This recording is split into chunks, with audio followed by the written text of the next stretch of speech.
यदि धर्मको रक्षा गर्नु उसको उद्देश्य छ, शुद्ध धर्मको रक्षा गर्नु उसको उद्देश्य छ भने सर्वप्रथम उसले धर्मलाई बुझ्नु पर्यो। खोज गर्ने प्रवृत्ति नै हामीमा हराउँदै गयो, हामी लिमिटेड भइसक्यो, हामी संकुचित भइसक्यो हैन। जुन हाम्रो बाबुबाजेले जति हामीलाई पढाइदिए त्यतिकैमा हामी लिमिट भइसक्यौँ। अब त्यसभन्दा बाहिर हामीले निस्किन खोजेकै छैन। यदि धर्म कसैलाई वास्तवमा बुझ्नु छ भने त्यसको एक मात्र तरिका छ, त्यो हो धर्मशास्त्रको अध्ययन या वेदको अध्ययन। नमस्कार दर्शकबिन, म रजत कायस्थ। दर्शकबिन कार्यक्रम कलश मञ्चमा तपाईँ सबैलाई स्वागत छ। दर्शकबिन, आजको विषय वस्तु रहेको छ जीवनशैलीको बारेमा हामी कुराकानी गर्नेछौँ। जीवनमा कसरी सफलता हासिल गर्नुपर्छ र के सिकाइ सिक्नुपर्छ, यसै उद्देश्यमा हामी यो कार्यक्रम चलाउँदैछौँ। आज हामी एकजना यस्ता व्यक्तिसँग कुराकानी गर्नेछौँ, उहाँको बारेमा बुझ्नेछौँ र उहाँ चाहिँ कहाँबाट आउनुभयो, यो क्षेत्रमा कसरी लाग्नुभयो। क्षेत्र भनेको लाइक हामी दैनिक रूपमा हामी पनि आफै पण्डितजी पनि बन्ने गर्छौँ, दैनिक रूपमा हामीले पनि पूजापाठहरू पनि गर्ने गर्छौँ। के यसमा भविष्य छ कि यो पढेर पनि मान्छेहरू अगाडि बढ्न सकिन्छ, यसमा पनि मान्छे ठुला मान्छे बन्न सकिन्छ, यसै विषयमा कुराकानी हामी गर्नेछौँ। दर्शकबिन, हाम्रो माझमा हुनुहुन्छ डाक्टर आचार्य ऋषभजी हुनुहुन्छ। डाक्टर आचार्य ऋषभजी, तपाईँलाई कार्यक्रममा स्वागत छ। धन्यवाद। ऋषभजी, प्रश्न मेरो सर्वप्रथम तपाईँकै बारेमा रहेछ। हामी ऋषभजीलाई कसरी चिनौँ र तपाईँ कहाँबाट हुनुहुन्छ र यो क्षेत्रमा तपाईँ कसरी लाग्नुभएको छ र यो क्षेत्रमा लाग्नुको कारण के छ, यस विषयमा अलिकति भनिदिनु होला। सर्वप्रथम तपाईँ लगायत तपाईँको सम्पूर्ण टिमलाई धेरै धेरै धन्यवाद आजको यस कार्यक्रम भनौँ या यो अवसरलाई क्रिएट गर्नुभएकोमा। र तपाईँको फर्स्ट क्वेसन थियो कि मलाई कसरी चिन्ने भनेपछि म आफ्नो परिचय दिनुपर्दा म आफूलाई एउटा धर्म क्षेत्रमा या आध्यात्म क्षेत्रमा म आफूलाई एउटा विद्यार्थीको रूपमा परिचित गराउन चाहन्छु।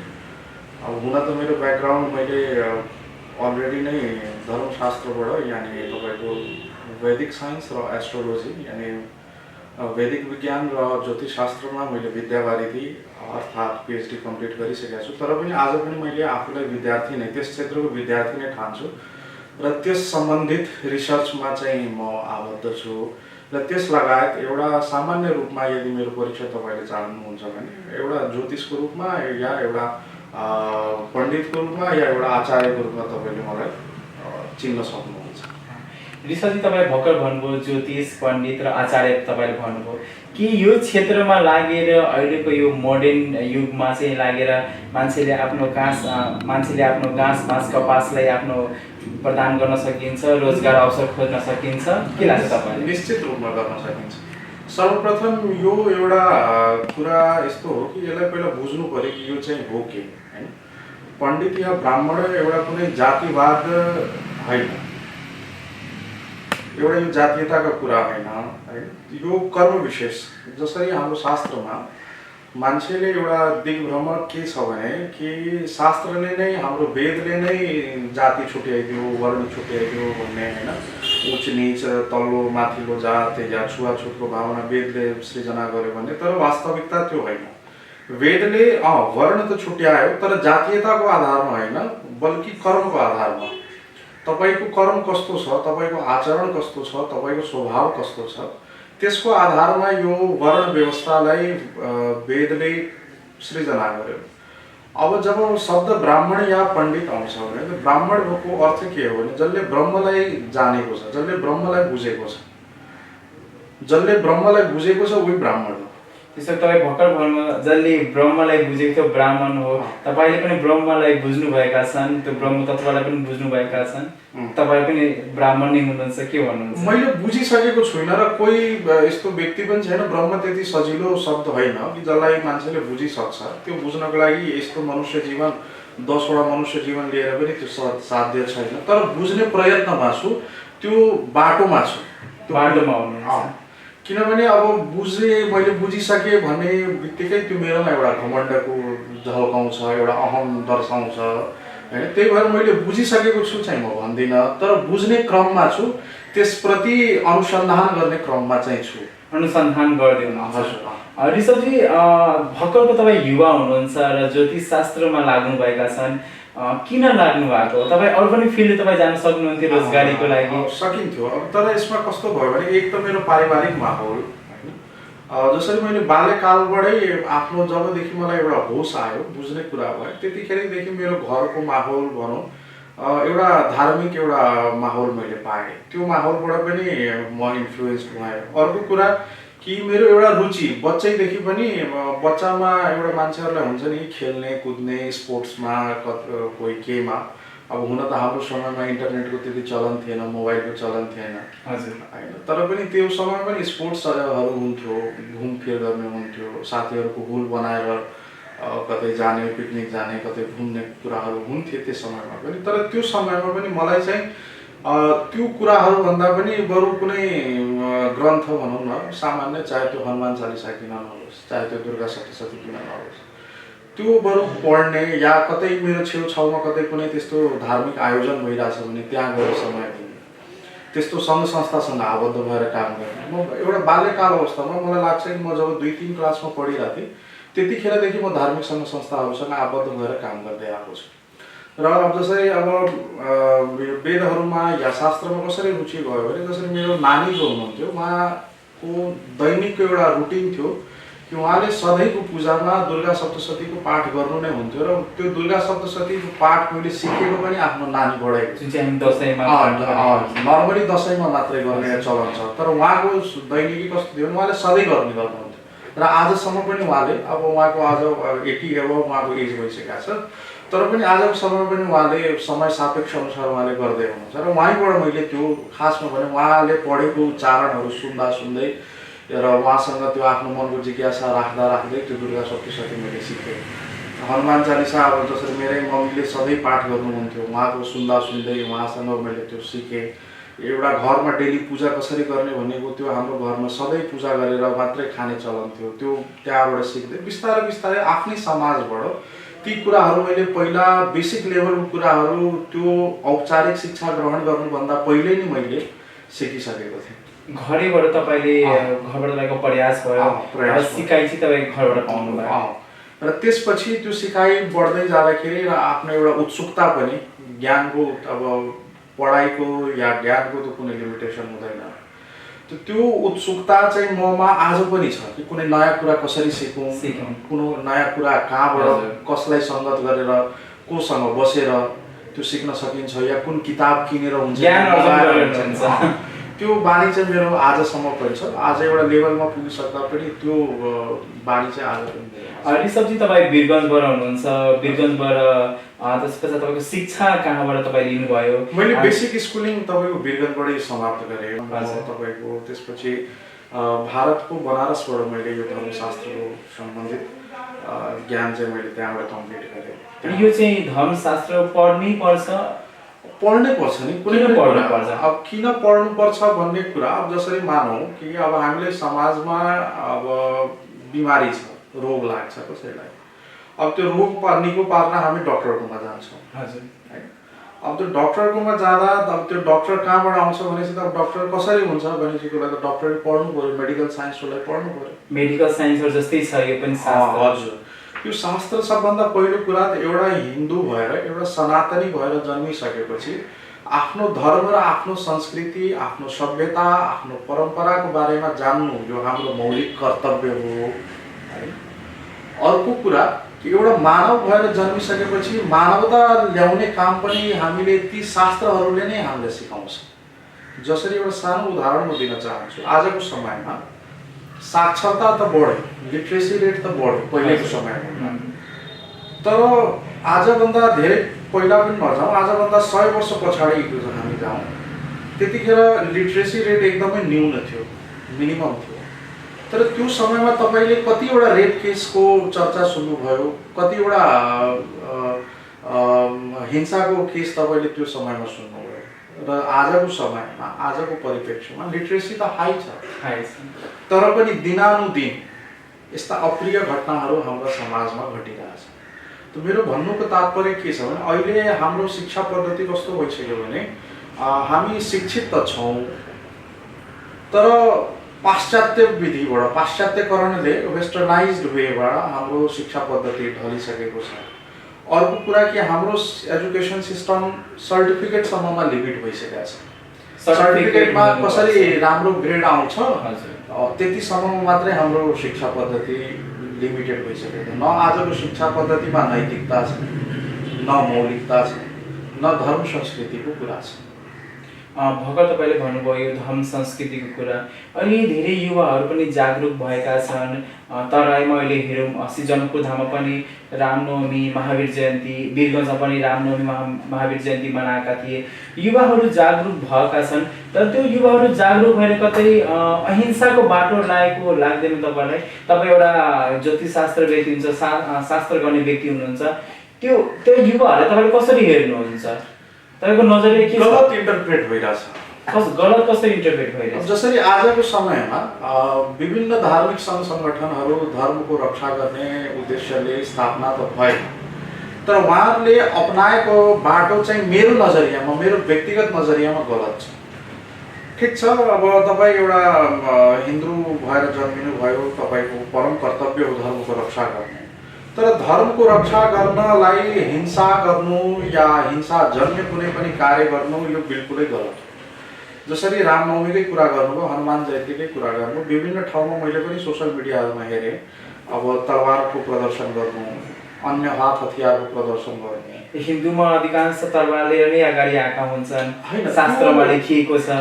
त्यो त छ होइन, तर धर्मले अहिंसाको बाटो देखाउँछ र हिंसा पनि गर्नुपर्छ धर्मको लागि। यदि गर्नै पर्यो भने पनि त्यो शास्त्र पनि उठाउनु पर्छ, त्यो पनि जायज छ। तर फर्स्ट स्टेपमै शस्त्र लिएर निस्किनु भनेको त्यो मलाई लाग्दैन कि त्यो उचित हो या त्यो धर्मले त्यो बताउँछ हामीले। धर्मलाई यदि वास्तवमा चाहे जुनसुकै सङ्गठन होस्, चाहे त्यो जुनसुकै सङ्घ संस्था होस्, चाहे जुनसुकै व्यक्ति होस्, चाहे युवा होस्, यदि धर्मको रक्षा गर्नु उसको उद्देश्य छ, शुद्ध धर्मको रक्षा गर्नु उसको उद्देश्य छ भने सर्वप्रथम उसले धर्मलाई बुझ्नु पर्यो। धर्म भनेको के हो? किनभने जबसम्म कुनै पनि रुखको जडा नै मजबुत हुँदैन, त्यो हाँगामा पानी स्प्रे गरेर त्यो कहिले पनि रुख फस्टाउँदैन। यदि एउटा परिपक्व रुख चाहिन्छ, एउटा हराभरा रुख चाहिन्छ, राम्रो फल दिने रुखको तपाईँले अपेक्षा गरिराख्नु भएको छ भने त्यसको हाँगाहरूमा औषधि र पानी स्प्रे गरेर मात्रै त्यो कहिले फस्टाउँदैन। त्यसलाई फस्टाउनको लागि त्यसको रुख जरालाई बलियो पार्नुपर्छ। त्यसै यदि धर्मको रक्षा गर्नु छ भने त्यो हाँगामा लागेर अल्झेर कहिले पनि त्यो धर्मको रक्षा हुँदैन। धर्मको यदि वास्तवमा कसैलाई पनि रक्षा गर्ने इच्छा छ या कामना छ है, सर्वप्रथम उसले त धर्मको मूल विशेष बेसिक्स जुन हामीले भन्छौँ त्यो बुझ्नु पर्यो। के हो त धर्म? हाम्रो वेदहरूको अध्ययन गर्नु पर्यो, शास्त्रहरूको अध्ययन गर्नु पर्यो कि वेदले वास्तवमा धर्मलाई कसरी परिभाषित गरेको छ त, धर्मको बारेमा वेदले के बाटो देखाएको छ त। हाम्रो गाइडलाइन भनेको त वेद हो नि, सनातन धर्मको गाइडलाइन भनेको त वेद हो, शास्त्र हो। त त्यो गाइडलाइन पहिला कुनै पनि सङ्घलाई, कुनै पनि संस्थालाई जसरी चलाउनको लागि एउटा के भनिन्छ त्यसलाई, एउटा जुन निर्देशिका तयार पारिन्छ होइन, एउटा मेनिफेस्टो तयार पारिन्छ, त्यस्तै धर्मको मेनिफेस्टो या धर्मको निर्देशिका भनेको त वेद शास्त्र नै हो। त धर्मले के भन्न खोजेको छ, धर्मको आश्रय के छ, धर्म के हो भन्ने बुझ्नु त पर्यो पहिला। त्यो बुझ्नको लागि हामी सर्वप्रथम हामीले वेद पढ्नु पर्यो, शास्त्रको अध्ययन गर्नु पर्यो। त त्यो गर्नु पर्यो। त्यो गरिसकेपछि जब आफूलाई, जसरी एउटा सामान्य रूपमा अहिले सबभन्दा ठुलो धर्मलाई आघात पुर्याउने कुरा छ तपाईँको धर्मान्तरण, या मुस्लिम धर्मावलम्बीहरूले एकदम प्रचुर मात्रामा हिन्दूहरूलाई आफ्नो धर्ममा प्रवेश गराइरहेका छन्। त्यसको कारण के भनेपछि कि हामीलाई हाम्रो धर्मको बारेमा केही पनि जानकारी छैन। हामीले कि अब हुनसक्छ कोहीमा, अब अर्को एउटा अहिलेको समस्या म के हेर्छु भने हामीले जुन टिभीहरूमा, जुन टिभी सिरियलहरूमा रामायण जुन हेऱ्यौँ, जुन टिभी सिरियलहरू विभिन्न अहिले नागिन रे त के रे त डाकिनी साकिनी के विभिन्न टिभी सिरियलहरू अहिले आइरहेछ धर्मसँग रिलेटेड, र हामीले त्यसैलाई नै वास्तविकता मानिहाल्छौँ। त्यो धर्मको त प्रचार पनि त गरिएको छ, गरिएको छ, तर त्यो क्रिएटरहरूले त त्यसलाई अलिकति रोचक बनाउनलाई, त्यसलाई अलिकति लम्ब्याउनलाई उनीहरूले अब आफ्नोतिरबाट धेरै कुराहरू थपेका हुन्छन्, त्यसलाई विखण्डन गरेका हुन्छन्, त्यसलाई तोडमोड गरेको हुन्छ। त्यो वास्तविक धर्म त त्यो होइन नि। जसरी रामायण टेली सिरियल नै आयो, होइन। त्यो रामायण टेलिसिरियलले जे देखायो त्यही वास्तविक रामायण होइन नि त। त्यसमा धेरै कुराहरू रामायण बाहेकका कुराहरू पनि छन्। त्यसलाई अब अलिकति इन्ट्रेस्टिङ बनाउनलाई, त्यसलाई अलिकति लम्ब्याउनलाई, त्यसलाई अलिकति रोचक बनाउनलाई त्यसमा ती क्रिएटरहरूले अलिकति चेन्जेसहरू गरिरहेको हुन्छन्। त्यसैलाई नै त्यो धर्म होइन। यदि धर्म कसैलाई वास्तवमा बुझ्नु छ भने त्यसको एक मात्र तरिका छ, त्यो हो धर्मशास्त्रको अध्ययन या वेदको अध्ययन। जस्तै तपाईँले भर्खर भन्नुभयो आधुनिकमा पनि हामीलाई पढ्नुपर्छ, डिग्री प्राप्त गर्नुपर्छ, र धर्मको बारेमा पनि जान्नुको लागि हामीले पढ्नुपर्छ। पढ्नु पऱ्यो। त्यो एउटा परिवार नै त्यो एउटा माहौल सृजना हुनु पऱ्यो, एउटा पारिवारिक माहौल। त्यो अब कुनै पनि कुरा अकस्मात हुँदैन, त्यसको सुरुवात गर्नु पऱ्यो। त्यो सुरुवात गर्ने सबभन्दा सरल तरिका के हो भने कि एउटा पारिवारिक चर्चाबाट त्यसलाई सुरुवात गरौँ। आफ्नो आमा बाउले आफ्नो छोराछोरीको माझमा ठिक छ हप्तामा एक दिन त सबैलाई बिदा हुन्छ, चाहे त्यो स्कुल होस्, चाहे अफिस होस्, चाहे जेसुकै होस्, शनिबारको दिन हाम्रो नेपालको। तर शनिबारको दिन एउटा परिवारकै सबैजना सदस्य मिलेर सामूहिक रूपमा हनुमान चालिसाको पाठ गर्न सकिन्छ कि रामायणको पाठ गरेर पाठ गर्न सकिन्छ कि अचेल त त्यो भाषाको पनि अब ठिक छ संस्कृत जानिँदैन, त्यसको पनि धेरै अप्सन छन्। विभिन्न भाषाहरूमा उपलब्ध भइसकेका छन्। भाषाको कुरा तपाईँले भन्नुभयो, यो हामी जुन चाहिँ मन्त्र उच्चारण गर्छौँ, मन्त्रहरू हामी पढ्छौँ अथवा कुनै पनि मन्त्र ओम नमः शिवाय नै हामी भन्छौँ, यो मन्त्र उच्चारण हामीले उच्चारण गरेको र ब्राह्मणले उच्चारण गरेकोमा धेरै अन्तर हुन्छ। अन्तर हुन्छ। अन्तर कसरी हुन्छ? अब अन्तर कसरी हुन्छ भने हामीले सामान्य रूपमा यदि उच्चारण गर्छौँ या कुनै पाठ गर्छौँ पढ्छौँ भने हामीले देवनागरी लिपिको अनुसार हामीले गर्छौँ। हाम्रो टोन त्यही देवनागरी लिपिको अनुसार आउँछ होइन। तर संस्कृतमा जुन पनि श्लोक छ या मन्त्र छ या छन्द छ या कुनै शास्त्र छ, त्यो संस्कृतको आफ्नो एउटा संस्कृतको आफ्नो लिपि छ र संस्कृतको उच्चारण शैली पनि छुट्टै छ। देवनागरी लिपिभन्दा संस्कृतको उच्चारण शैली पनि एकदम भिन्न छ। दुवै भिन्न छ। देवनागरीको उच्चारण गर्ने तरिका र संस्कृतको उच्चारण गर्ने तरिकामा एकदम जमिन आसमानको अन्तर छ। अब सामान्य व्यक्तिले देवनागरी लिपिमा हामीले पढ्या हुन्छौँ, हामीले अब नर्मली हेर्दा देवनागरी लिपि जस्तै लाग्छ, त्यही वेमा हामीले पढिदिन्छौँ। तर वास्तवमा संस्कृतको एउटा आफ्नै लिपि छ। संस्कृतको उच्चारण गर्ने एउटा जुन तरिका छ त्यो पनि आफ्नै छ। त्यसको टोन जुन छ त्यो आफ्नै छ। जुन हामी मन्त्र उच्चारण गर्छौँ, भर्खर तपाईँले भन्नुभयो देवनागरीमा उच्चारण गर्छौँ अथवा जुन हिन्दी श्लोकमा लेखेको हुन्छ, त्यो उच्चारण गरेको फल हामीले प्राप्त गर्दैनौँ। त्यसो भए अब मन्त्रको फल कसरी प्राप्त हुन्छ भन्ने कुरामा पहिला हामीले यो कुरा बुझ्नु पर्यो। कुनै पनि मन्त्रको या कुनै पनि पाठको, कुनै पनि श्लोकको हामीले फल कसरी, त्यो फलीभूत कसरी हुन्छ भन्ने कुरा छ। एक त धार्मिक मान्यता छ, आफ्नो अब सबै मन्त्रको आफ्नो आफ्नो धार्मिक मान्यता छ, त्यो आफ्नो ठाउँमा छ। तर यो कुरालाई म वैज्ञानिक तरिकाले तपाईँलाई म बुझाउने प्रयास गर्छु। वैज्ञानिक यसमा के छ भने, वैज्ञानिक त्यसको साइड के हो भने जसरी हामीले कुनै पनि साउन्ड कसरी क्रिएट हुन्छ, ध्वनि उत्पन्न कसरी हुन्छ भनेपछि जसरी हामीले कुनै कुरामा भाइब्रेसन हुन्छ, जसरी हामीले बोल्दाखेरि नै हाम्रो आवाज हुन्छ, हाम्रो भोकल कर्डमा भाइब्रेसन क्रिएट हुन्छ, त्यो भाइब्रेसनले गर्दाखेरि त्यो ध्वनि क्रिएट हुन्छ। र जब त्यो ध्वनि हाम्रो इन्भाइरोमेन्टमा सराउन्डिङमा जब त्यो फैलिन्छ त्यसले एउटा वेभ क्रिएट गर्छ, साउन्ड वेभ क्रिएट गर्छ। र त्यो साउन्ड वेभले के गर्छ भने एउटा इनर्जी क्रिएट हुन्छ, एउटा ऊर्जा क्रिएट हुन्छ। र त्यो ऊर्जाले प्रत्यक्ष रूपमा हाम्रो शरीरमा या हाम्रो वातावरणमा त्यसको सकारात्मक या अथवा नकारात्मक, नेगेटिभ इनर्जी र पोजिटिभ इनर्जी जसरी हामीले पढ्छौँ, कुनै पनि कुराको दुईवटा पाटो हुन्छ, त्यस्तै ऊर्जाको पनि दुईवटा पाटो छ, नकारात्मक ऊर्जा र सकारात्मक ऊर्जा। त्यो ऊर्जा को एउटा माध्यम हो आवाज पनि एउटा ऊर्जाको माध्यम हो। त्यो आवाजको माध्यमले जुन ऊर्जा उत्पन्न हुन्छ हाम्रो वायुमण्डलमा, हाम्रो सराउन्डिङमा, त्यो इनर्जीले अब चाहे त्यो नेगेटिभ वेमा क्रिएट होस् या पोजिटिभ वेमा क्रिएट होस्, त्यसले हाम्रो बडीमा या हाम्रो सराउन्डिङमा या हाम्रो वरपर त्यसले आफ्नो प्रभाव सृजना गर्छ र त्यही वेमा त्यसले चाहिँ फलीभूत हुने हो। त त्यसको लागि डेफिनेट वेमा, जसरी अब कुनै मन्त्र छ त त्यसको डेफिनेट वे छ। अब संस्कृतमा के हुन्छ भने त्यहाँ स्वरहरू लेखिएका हुन्छन् मन्त्रसँगै। त्यो जहाँ तपाईँले कुनै संस्कृत किताब या मन्त्र जुन हेर्नुहुन्छ भने त्यहाँ स्वरहरू अङ्कित हुन्छ कि यो स्वरमा यसलाई पाठ गर्नु छ, यसलाई उच्च स्वरमा पाठ गर्ने कि मन्त्र स्वरमा पाठ गर्ने कि मध्यम स्वरमा पाठ गर्ने, त्यहाँ इन्डिकेसनहरू हुन्छ। अब जसले संस्कृत अध्ययन गर्नुभएको छ, व्याकरण अध्ययन गर्नुभएको छ, उहाँहरूले त त्यो इन्डिकेसन बुझेर पाठ गर्नुहुन्छ। र र उहाँहरूले गर्दाखेरि त्यो एउटा पर्फेक्ट वेमा पर्फेक्ट टोनमा त्यो क्रिएट हुन्छ, त्यसले चाहिँ त्यो वेमा पोजिटिभ इनर्जी क्रिएट गर्छ र त्यो पोजिटिभ इनर्जीले हाम्रो डेली लाइफमा भनौँ या हाम्रो व्यक्तिगत जीवनमा भनौँ त्यसले एउटा सकारात्मक असर ल्याउँछ। यो प्रसङ्ग धेरै चलिरहेको हुन्छ, ज्ञानबाट विज्ञान बनेको, विज्ञानबाट ज्ञान बनेको। तपाईँलाई युवा आचार्य हुनुहुन्छ, तपाईँलाई के लाग्छ? यसमा मेरो भनाइ के छ भने जहाँ विज्ञान समाप्त हुन्छ त्यहाँबाट अध्यात्म सुरु हुन्छ। कसरी हुँदो रहेछ? अब जसरी एउटा साधारण उदाहरण दिन्छु तपाईँलाई, हनुमान चालिसा एउटा सामान्य काव्य हो, त्यो कुनै शास्त्र होइन, कुनै ग्रन्थ होइन, त्यो तुलसीदासजीद्वारा रचित एउटा सामान्य काव्य हो जुन कि तुलसीदासजीद्वारा लिखित छ। त्यो तुलसीदासजीले एउटा त्यसमा हनुमानजीको गुणहरूको बारेमा उहाँले डिस्क्राइब गर्नुभएको छ।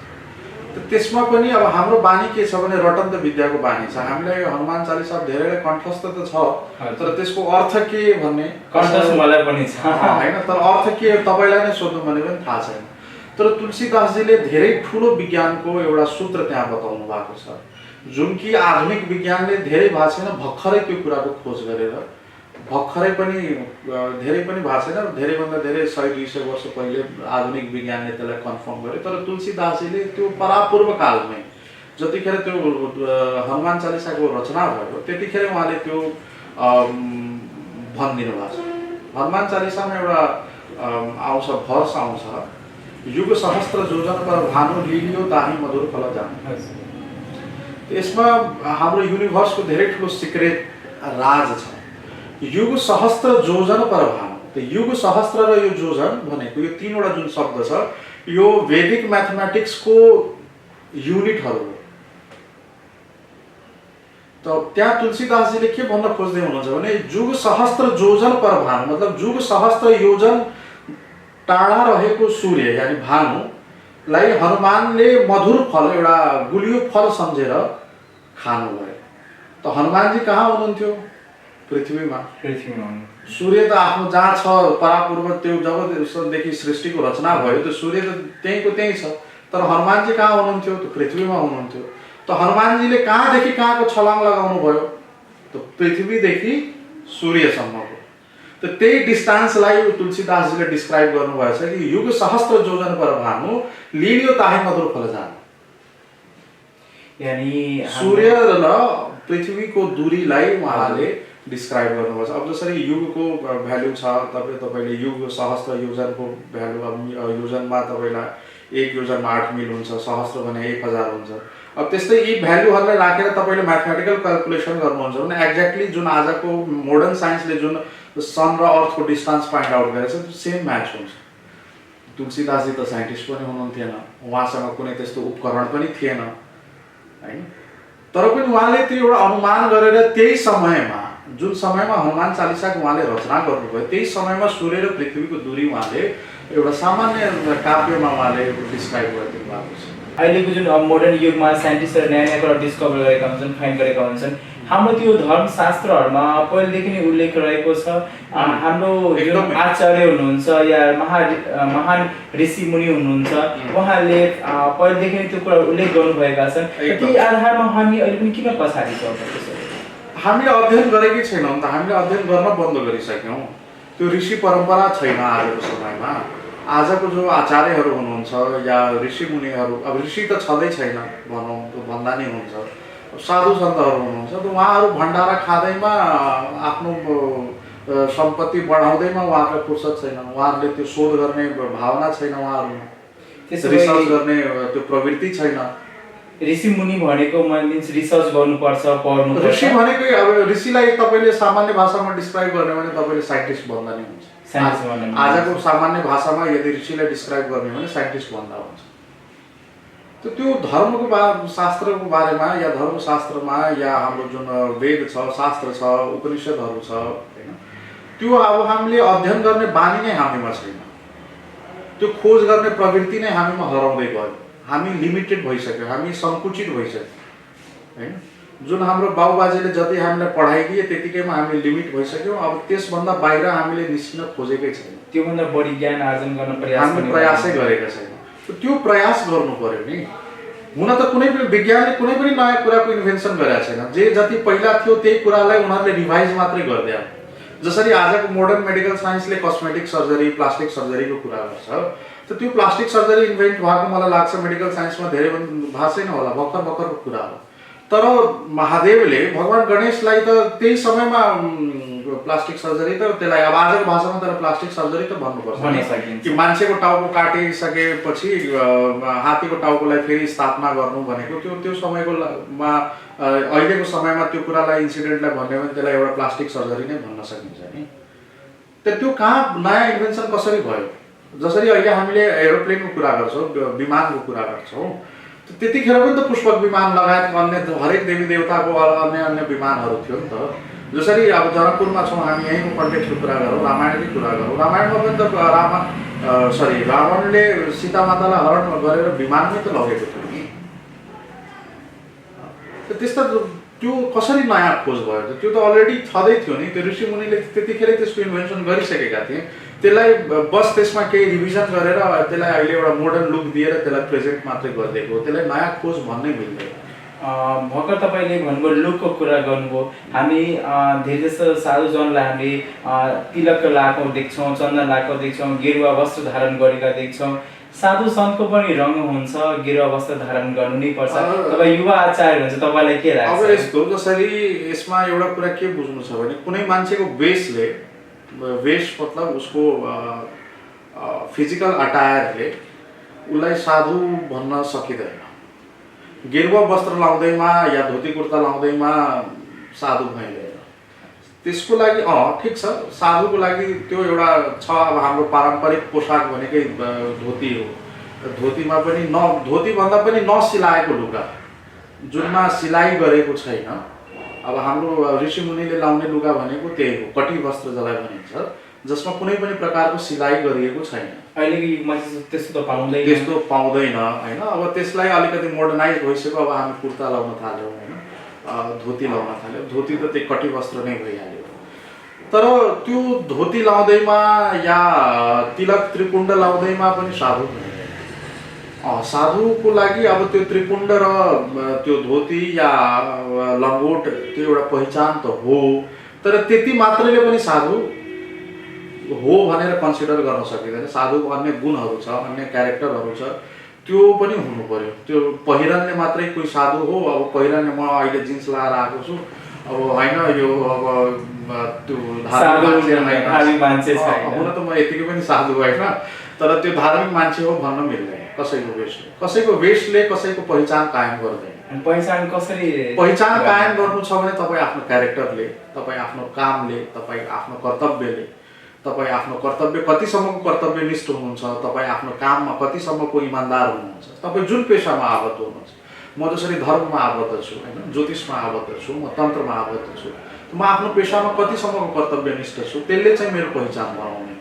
मैले के लगाएको छु, मैले 10-20वटा माला झुन्ड्याएको छु कि छैन, मैले धोती कुर्ता लगाएको छु कि छैन, मैले खुट्टामा खडाउ लगाएको छु कि छैन, त्यसले मेरो पहिचान बनाउँदैन।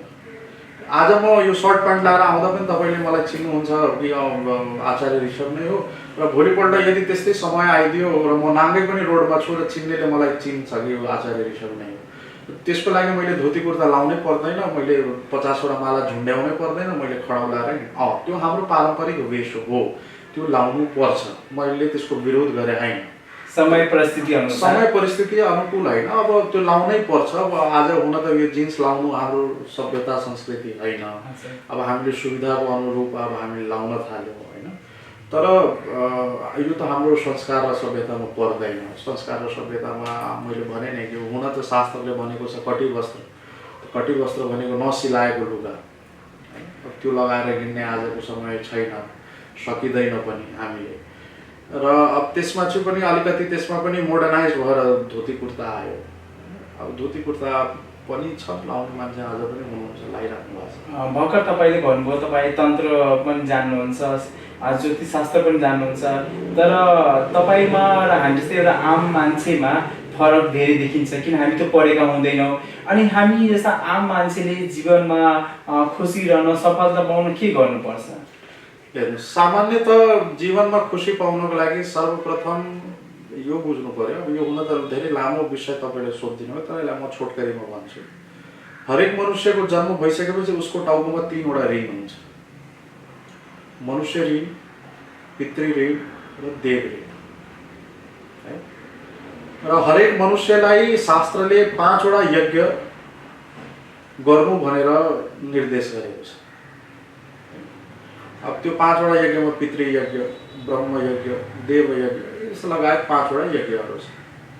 अब त्यो यज्ञ भनेको अब आज जुन यो यज्ञ हुन्छ त्यो यज्ञ होइन। यज्ञ भनेको सामान्य एउटा यज्ञको परिभाषा के हो भने सामान्य रूपमा यज्ञलाई परिभाषित गर्नलाई हामीले यज्ञलाई त्याग भन्न सक्छौँ, त्याग गर्नुपर्छ, समर्पण भन्न सक्छौँ। समर्पण गर्नु नै यज्ञ हो। त्यो खालि आगो बालेर स्वाहा स्वाहा गर्नु नै यज्ञ होइन। यज्ञको समर्पण गर्नु, कुनै पनि कुरालाई समर्पण गर्नु नै यज्ञ हो। त जसरी ब्रह्म यज्ञको कुरा हो, त ब्रह्मलाई आफूलाई ब्रह्मलाई समर्पण गर्नु यानी ब्रह्मलाई बुझ्नु। ब्रह्म को हो त? जसरी वेदले भन्छ एकमेव द्वितीयम द्वितीयम नास्ति, भगवान केवल एक हुनुहुन्छ, अर्को कोही छैन। र भगवानको स्वरूपहरू अनेक छ। समय समय अनुसार युग युगान्तरहरूमा समय अनुसार जस्ता जस्तो आवश्यकता पर्दै गयो यो सृष्टिलाई चलाउनलाई, यो सृष्टिलाई चलायमान गर्नलाई जस्तो जस्तो आवश्यकता हुँदै गयो त्यस्तै त्यस्तै भगवानका अवतारहरू हुँदै गए हैन। तर भगवान त केवल परमपिता परमेश्वर त एक हुनुहुन्छ, जसलाई हामीले सामान्य भाषामा ब्रह्म भन्छौँ। अब ब्रह्म भन्दैमा फेरि तपाईँले यो नबुझ्नु होला कि जुन हामीले टिभी सिरियलमा 4 वटा टाउकोवाला भएको कमलमा बसेको ब्रह्म भने हामी ब्रह्म भनेको ब्रह्मको वास्तवमा कुनै पनि आकार छैन, रूप छैन, रंग छैन। एउटा शून्यता जसलाई हामीले एउटा भन्छौँ नि, जसरी हाम्रो आत्मा त्यसलाई त हामीले हेर्न सक्दैनौँ। त ब्रह्म पनि त्यही हो कि जसको कुनै रूप छैन, कुनै रंग छैन, कुनै आकार छैन। ब्रह्म निराकार छ। त्यो ब्रह्मलाई बुझ्नु नै ब्रह्म यज्ञ हो हैन। त्यस्तै यज्ञ त सामान्य रूपमा अब यो त धेरै लामो टपिक छ, यसलाई छोटकरीमा टुङ्ग्याउनु पर्दा म यति मात्रै भन्न चाहन्छु भने सामान्य रूपमा यदि कोही मनुष्यले आफ्नो जीवनमा सक्सेस हुन चाहन्छ या आफ्नो मनुष्य जीवनलाई सार्थक बनाउन चाहन्छ भने उसले आफ्नो मातापिता, आफ्नो गुरु र आफ्नो इष्ट यो 3 वटाको इज्जत सम्मान गर्न सक्नुपर्छ र अनुसरण गर्नुपर्छ। अनुसरण कसरी भन्नाले फलो गर्नु पर्यो, फलो गर्नुपर्छ। जसरी शिव र पार्वतीको जब विवाह भयो, शिवले सप्तऋषिलाई एउटा जिम्मा दिएर पठाउनु भयो कि जानुस् तपाईहरु पार्वतीको परीक्षा लिएर आउनुस्।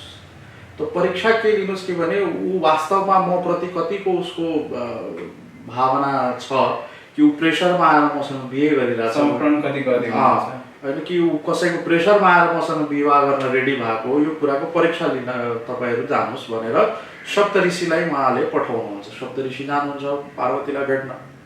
अनि पार्वतीलाई चाहिँ उहाँहरूले महादेवको प्रति एकदम भड्काउनुहुन्छ कि अरे महादेव त यस्तो हुनुहुन्छ, उहाँलाई नलाउने लुगा छ उहाँसँग, न उहाँसँग बस्ने घर छ, कैलाशमा एकदम नङ्ग धडङ्ग बस्नुहुन्छ, एउटा बाघको छाला ओढेर बस्नुहुन्छ, न उहाँको खानाको ठेगान छ, न उहाँको पिना, त्यस्तोसँग के विवाह गर्नुहुन्छ? नगर्नुहोस् विवाह। तपाईले विवाह गर्नै छ भने हामीसँग एकदम सुयोग्य वर छ तपाईको लागि। त्यो सुयोग्य वर को भनेर प्रश्न गर्नुहुन्छ पार्वतीले। अनि सप्तऋषिले विष्णुको नाम भन्नुहुन्छ। यो विष्णु उहाँ त तीनों लोकको मालिक हुनुहुन्छ, त्रिभुवनको स्वामी हुनुहुन्छ, उहाँसँग त के को कमी छ, एकदम आलिशान जिन्दगी छ उहाँको। विवाह गर्नु छ भने उहाँसँग गर्नुहोस् भनेर सप्तऋषिहरूले उहाँलाई परीक्षा लिनको लागि त्यो प्रस्ताव राख्नुहुन्छ। अनि पार्वतीले त्यतिखेर एउटा एकदम राम्रो र मार्मिक कुरा के भन्नुहुन्छ भने कि तपाईहरुको प्रस्तावलाई म सम्मान गर्छु, तपाईहरु अग्रज हुनुहुन्छ, ऋषि हुनुहुन्छ, तपाईहरुलाई म सम्मान गर्छु। तर त्यो भन्दा पनि मुख्य कुरा के छ भने कि महादेवसँग विवाह गर्ने उपदेश मैले आफ्नो गुरुको मुखबाट पाएको छु र गुरु मुखबाट पाइसकेर मेरो आमा बुवाको मुखबाट पनि पाएको छु र गुरुको आज्ञालाई म कुनै पनि हालतमा अवज्ञा गर्न सक्दिनँ। त्यसको लागि म तपाईहरुसँग क्षमा प्रार्थी छु। यस जन्ममा त म विवाह गर्छु भने केवल महादेवसँग गर्छु, त्यसको लागि मलाई जे सुकै गर्नु परोस् भनेर उहाँले भन्नुहुन्छ। त पार्वतीले मतलब मैले भन्न खोजेको कि गुरुको आज्ञा, आफ्नो मातापिताको आज्ञा, मातापिताको आज्ञा भन्दा पनि सर्वश्रेष्ठ हुन्छ गुरुको आज्ञा। त्यो गुरुको आज्ञा र गुरुको अनुसरण मतलब गुरुले देखाएको बाटोमा र आफ्नो गुरुमाथि विश्वास, दृढता र आफ्नो इष्ट एउटा जुन तपाईलाई एउटा जुन देवी या जुन देवताप्रति एउटा श्रद्धा छ, सबैलाई हुन्छ नि त। एउटा कसैलाई हनुमानजी प्रति छ, कसैलाई महादेव प्रति छ, कसैलाई दुर्गा प्रति छ, कसैलाई काली प्रति छ। आफ्नो इष्टको प्रति दृढ सङ्कल्प र दृढ विश्वास होइन। अब आजकल त भगवानलाई पनि मान्छेले डिभाइड गर्दै डिभाइड होइन, त्यसलाई के भन्ने, हामीले त्यसलाई पनि व्यापारीकरण भइसकेको छ कि भगवान मेरो यो फलानु काम गराइदिनु, म तपाईँलाई 5 किलो लड्डु चढाउँछु। अरे यो अधिकांश देख्ने गरिन्छ होइन, यो हाम्रो मूर्खता हो नि कि जो यो मतलब सृष्टिको मालिक छ उसलाई त्यो 5 किलो लड्डुको के आवश्यकता छ भाइ? उसलाई त्यो लड्डुको अब के कमी छ होइन? या कसैले भन्छ ए भगवान मेरो यति लाखको काम छ, यो गराइदिनुहोस्, म तपाईँलाई 5 किलो सुनको मुकुट चढाउँछु। त त्यो भगवानलाई 5 किलो जसले त्यो सुनलाई नै यो पृथ्वीमा क्रिएट गर्यो होइन, त्यसलाई त्यो त्यसको अगाडि त्यो 5 किलो सुनको के भ्याल्यु छ? केही भ्याल्यु छैन नि। र हाम्रो अर्को के चलन छ भने हाम्रो समाजमा अब कुनै हाम्रो केही छ मनमा कुनै इच्छा छ, अब कसैले भने ए ल मङ्गलबारको व्रत गर तेरो इच्छा पुरा हुन्छ, अब हामी अब त्यो सुनेर मङ्गलबारको व्रत गर्न थाल्छौँ। अब 10-15 वटा व्रत गर्छौँ, अब त्यतिमा पनि पुरा हुँदैन। अनि ए अब यो मङ्गलबारको व्रत त खत्तम रहेछ, यसले केही नहुने रहेछ। अब अरूले के भन्छ ए अब त मङ्गलबारको व्रत गरेर हुँदैन, सोमबारको व्रत गर। अनि हामी के गर्छौँ भने त्यहाँबाट मङ्गलबारको व्रत गयो भाँडमा, अब सोमबारको व्रत सुरु गरिदिन्छौँ होइन। अब त्यो सोमबारको व्रत गर्दा गर्दै अब कसैले भनिदिन्छ कि ए फलाना देवीको पूजा गर, अब त्यो सोमबारको व्रत पनि गयो भाँडमा, अब त्यो फलाना देवीको पूजा गर्नु। त्यो यो गरेर कहिले पनि कल्याण हुँदैन। मनमा यो भावना हुनु पर्यो कि यदि भगवानले मलाई राम्रो समय दिनुभएको छ भने, मलाई आज मानौ 56 भोग यदि आज मैले खाना पाएको छु भने त्यो पनि भगवानको कृपाले हो। र यदि आज म भोकै सुत्नु परेछ भने त्यो भगवानको इच्छाले म भोकै सुतेको छु। अब यो होइन कि म आज आज म कुनै कारणवश भोकै सुत्नु पर्यो भन्दैमा अब होइन भगवानै छैन, भगवानै हुनुहुन्न भन्नु त्यो मेरो मूर्खता। हालाकि मैले भनेर भगवान हुनुहुन्छ या हुनुहुँदैन भन्दैमा भगवानको अस्तित्वमा कुनै आँच आउँदैन। तर पनि त्यो चाहिँ एउटा हामीले एउटा त्यो गलत हो त्यो चाहिँ, किनभने हामीले कृतज्ञ हुनुपर्छ। यदि तपाईँले आज मलाई कुनै वेमा सपोर्ट गरिराख्नु भएको छ भने म तपाईँप्रति कृतज्ञ हुनुपर्छ। एहसान फरामोस हुनु हुँदैन, चाहे त्यो मनुष्यसँग होस् कि देवी देवतासँग, चाहे देवी देवतासँग होस्, चाहे आफ्नो गुरुसँग होस्, चाहे जो पनि व्यक्तिसँग। ऋषभजी हामी यो अन्तिम आइसकेका छौँ। तपाईँले जीवनलाई कसरी देख्नुहुन्छ? म जीवनलाई हेर्ने मेरो नजरिया के छ भने जीवनको एकमात्र लक्ष्य छ, त्यो हो मोक्षको प्राप्ति। युवालाई कसरी हेर्नुहुन्छ? अब चाहे त्यो युवा होस्, चाहे त्यो वृद्ध होस्, चाहे जेसुकै होस्, जीवनको मनुष्य जीवनको परम लक्ष्य भनेको मोक्ष प्राप्ति हो होइन कि फेरि हामीले यो मनुष्य योनिमा हाम्रो पुनर्जन्म नहोस्, हामीले फेरि यो यति सांसारिक मोह मायामा हामी फेरि बाँधिनु नपरोस्।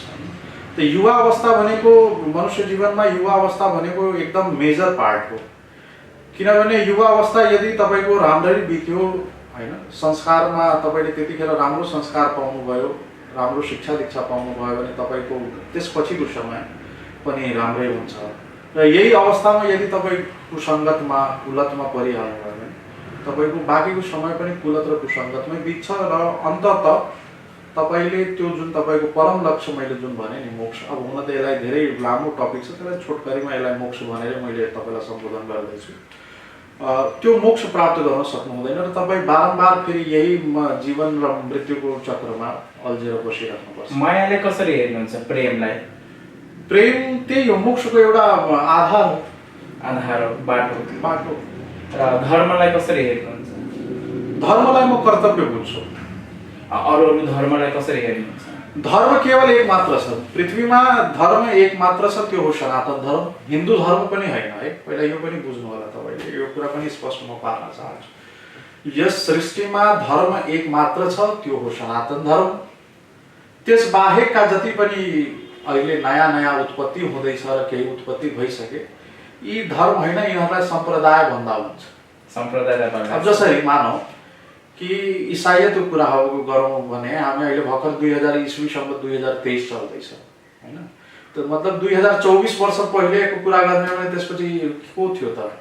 ती पनि त अब मानौँ कि जसरी जिजस क्राइस्ट भन्छन् उनीहरूले, त जिजस क्राइस्टको बुवा को थिए त? जिजस क्राइस्टले नै यो इसाईयत सुरु गरे, त उहाँको बुवा चाहिँ को हुनुहुन्थ्यो? अभियसली सनातनी हुनुहुन्थ्यो, हिन्दू हुनुहुन्थ्यो। जसरी अब इस्लामकै कुरा गर्ने अब उहाँ इस्लामका अब प्रवर्तक भन्ने हो भने मोहम्मद साहबलाई मानिन्छ। त मोहम्मद साहबको बुवा चाहिँ को हुनुहुन्थ्यो? इस्लाम धर्म इस्लाम सम्प्रदाय त त्यहाँ मोहम्मद साहबबाट सुरु भयो सायद, जहाँसम्म लाग्छ होइन, या कुनै एक व्यक्तिबाट सुरु भयो होइन। तर उहाँको बुवा चाहिँ को, उहाँको बाजे चाहिँ को, उहाँको दादा चाहिँ को, उहाँको परदादा चाहिँ को? त्यही कारणले धर्म त केवल यो पृथ्वीमा एक मात्र छ, त्यो हो सनातन धर्म।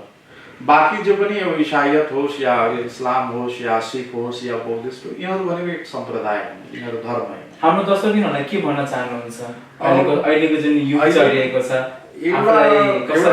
सामान्य रूपमा एउटा मात्रै म अनुरोध गर्न चाहन्छु। भने अघि पनि मैले चर्चाको सन्दर्भमा पनि मैले भनेको थिएँ कि धर्मलाई बचाउनु, धर्मलाई रक्षा गर्नु यो हाम्रो परम कर्तव्य हो र यसको नितान्त आवश्यक पनि छ। आजको समयमा एकदम प्रचुर मात्रामा धर्मान्तरण भइरहेछ।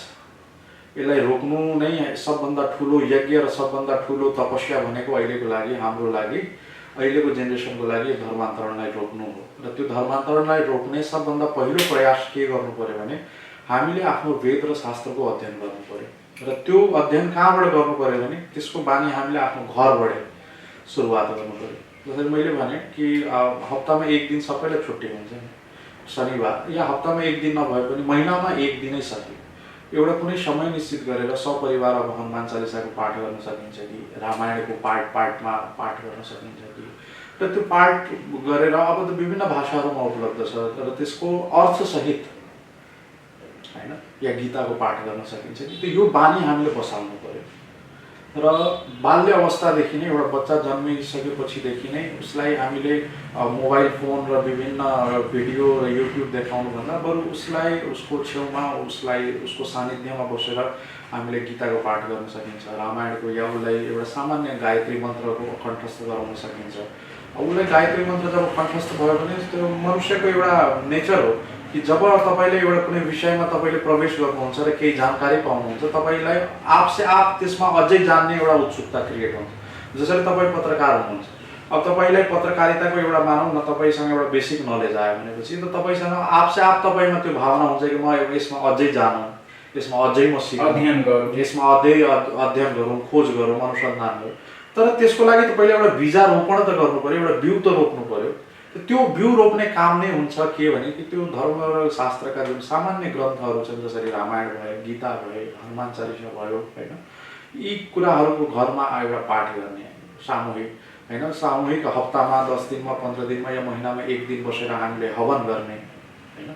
त्यसले के हुन्छ भने एउटा परिवारको माहौल पनि राम्रो हुन्छ, आत्मीयता पनि बढ्छ होइन, एउटा हाम्रो वातावरणलाई पनि शुद्ध गर्छ। आज विभिन्न अब अहिले भर्खरै हामी कोरोनाबाट निस्केर आएको छ, सायद यदि हाम्रो परम्परालाई हामीले फलो गरेको भए यो दिन नै हामीले हेर्नु पर्दैन थियो, किनभने हामीले गर्ने हवनमा त्यो वैज्ञानिकहरूले पनि त्यसलाई प्रमाणित गरिसकेका छन् कि त्यो हवनबाट निस्किने जुन धुवा छ, जुन हवनमा पनि जुन हामीले आँपको दाउरामा या गाईको गोबरलाई सुकाएर गाईको घीलाई प्रयोग गरेर या यो घरमा गोबरलाई लिपेर त्यो यसले चाहिँ जुन हाम्रो वातावरणमा पोजिटिभिटी ल्याउँछ, सकारात्मक ल्याउँछ, ब्याक्टेरिया र भाइरसहरूलाई मार्छ भन्ने कुराले अलरेडी विज्ञानले पनि प्रमाणित गरिसकेका छ।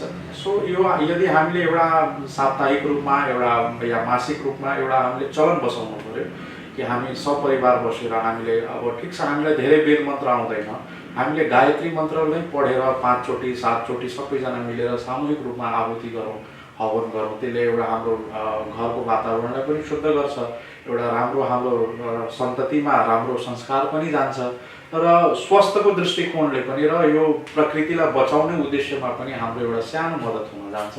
र त्यही भएर अब अन्तमा यति नै मेरो विनम्र अनुरोध छ कि एउटा यो सृजना माहौल चाहिँ हामीले आफ्नो घरबाटै सृजना गर्नु पर्यो र यो संस्कार र यो परम्परा हामीले घरबाटै सुरुवात गर्यो भने आपसे आप भोलिको समयमा हाम्रो संस्कार, हाम्रो सभ्यता, हाम्रो कल्चर आपसे आप प्रोटेक्ट हुन्छ र अन्य कुनै पनि बाह्य तत्त्वले टच गर्ने हिम्मत नै गर्दैन। जब हामी आफैमा सुदृढ भइहाल्छौँ भने अरूले कसैले यसमा औँला उठाउने प्रयत्न नै गर्दैन। समय दिनुभएकोमा धेरै धेरै धन्यवाद। हजुरहरूलाई